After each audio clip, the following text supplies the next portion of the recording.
So here's a story that keeps me up at night, and I want you to really picture this scene before we get into any of the big ideas. It's March 18th, 2018, about 10 o'clock at night in Tempe, Arizona, and a woman named Elaine Herzberg is pushing her bicycle across a 4-lane road. She's not in a crosswalk, it's dark, and she's moving through a poorly lit stretch of highway. The kind of mundane, slightly dangerous thing that thousands of people do every single night in America without thinking twice about it. Now, there's a modified Volvo SUV coming toward her with Uber's logo on the side and a suite of sensors on the roof that cost more than most people's houses. And those sensors actually detect her 6 full seconds before impact. 6 seconds is an eternity when you're talking about computers that process data in milliseconds. But here's what happened. The system saw her and couldn't decide what she was.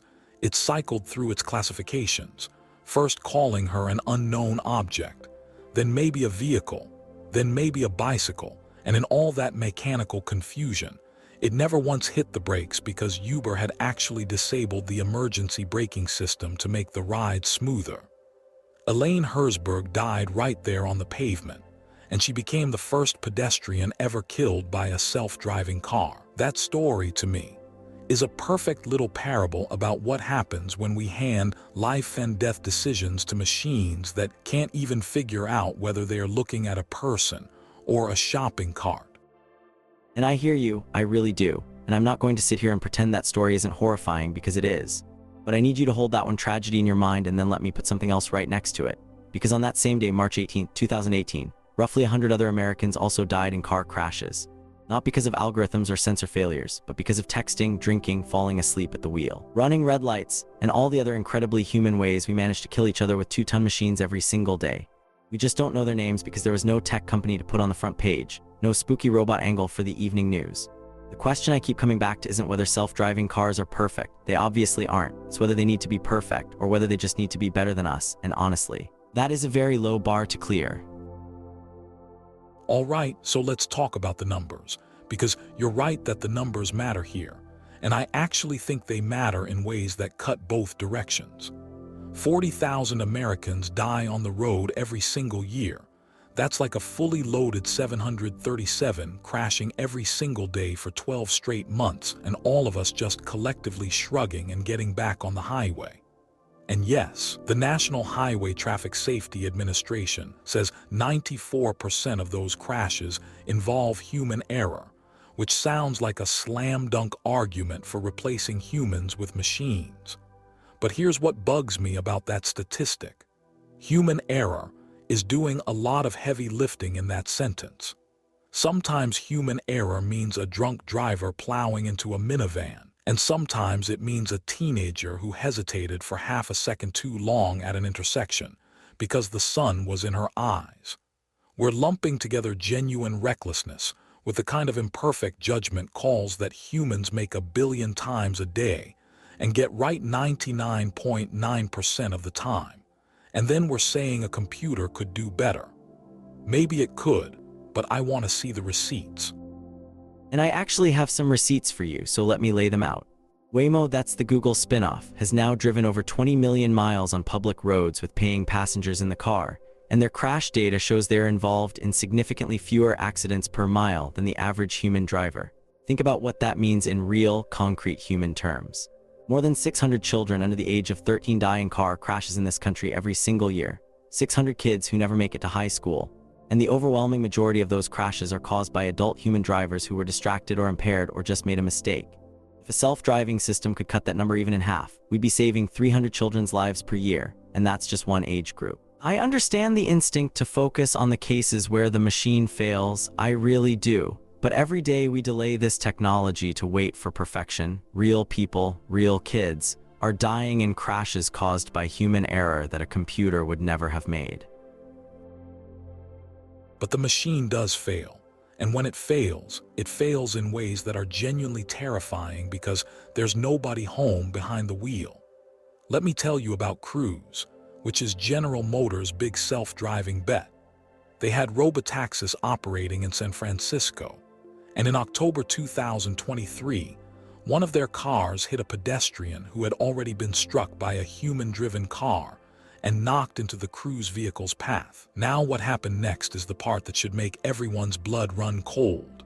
The car's algorithm, apparently confused about what was happening, decided to pull over, and in doing so it dragged the injured woman 20 feet down the road. But that's not even the worst part. The worst part is that Cruise showed regulators a version of the video that conveniently cut off before the dragging. And when the full story came out, California revoked their license to operate. So now we've got a company that builds machines that drag injured people down the street and then tries to hide it from the people whose job it is to keep us safe. Tell me again how I'm supposed to trust this industry. Look, the Cruise situation was genuinely bad, and I'm not going to defend a company that hid information from regulators. That's a corporate ethics failure, not a technology failure, and there's a really important distinction there. What Cruise did was lie, and lying is something humans and human-run institutions have been doing since the dawn of time, so I'm not sure that tells us much about whether the underlying technology works. What I would point out is that the regulatory system actually caught them. California pulled their license, there were investigations, there were consequences.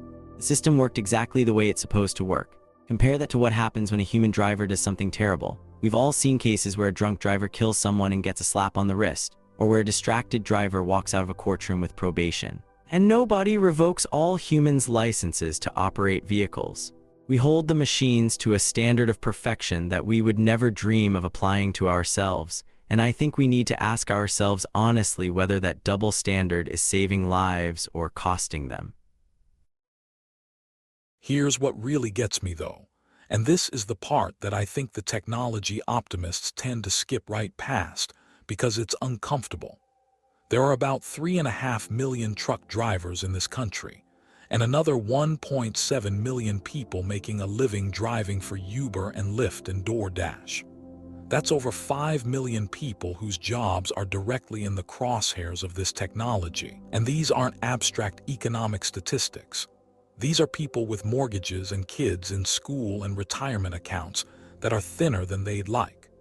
When a self-driving truck convoy rolls through Nebraska for the first time, some trucker named Dave, who's been doing that run for 20 years, is going to get a phone call telling him not to come in on Monday.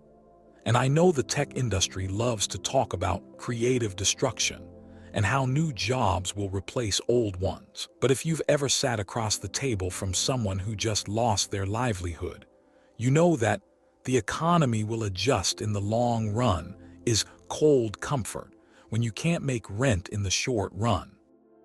You're absolutely right that the job displacement question is serious, and anyone who waves it away isn't being honest. But I want to push back on the framing a little bit, because the way you're telling this story, it sounds like we have a choice between the world as it is and some scary robot future, and that's not actually the choice on the table.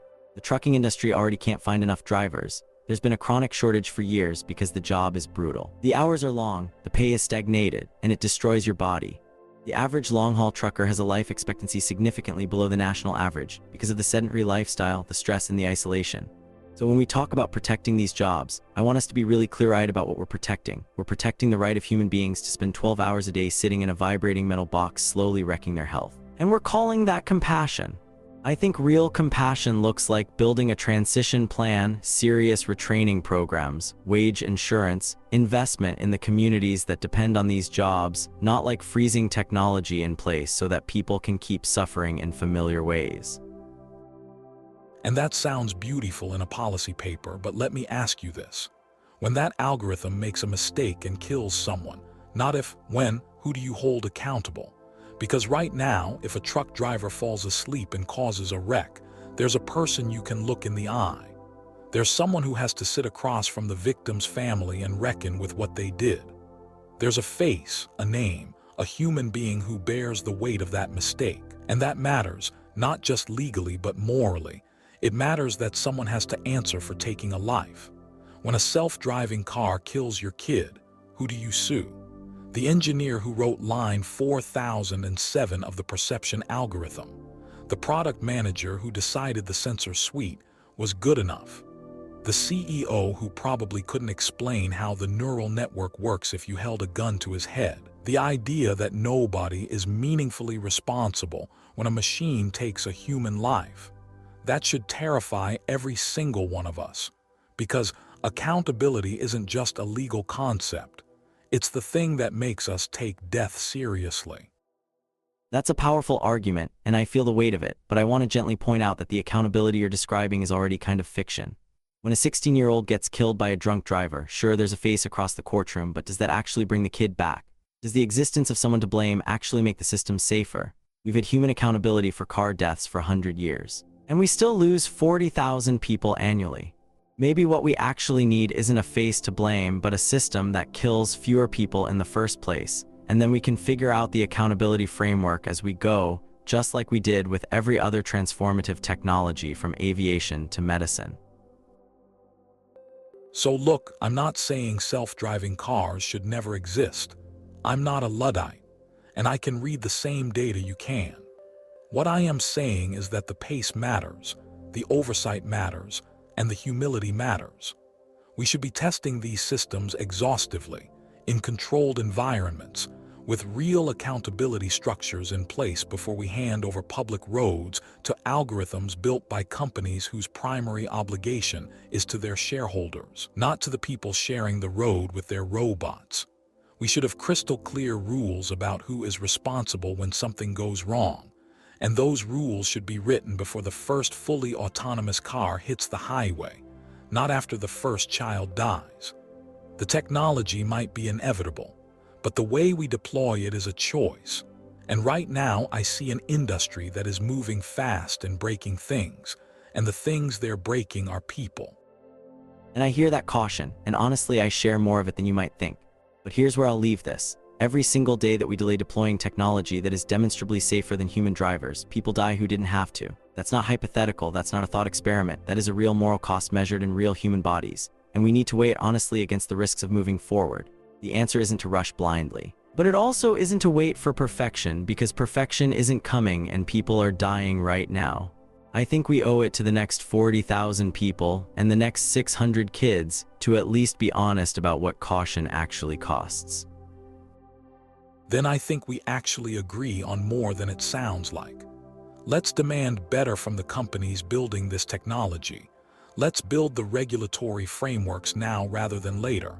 And let's make sure that in our rush to save lives with machines, we don't accidentally build a world where nobody is responsible for anything. That's where I draw the line. And I'll stand right there with you on that line, just as long as we're drawing it with a pencil and not a permanent marker, because the data is going to keep changing and we owe it to ourselves to change with it.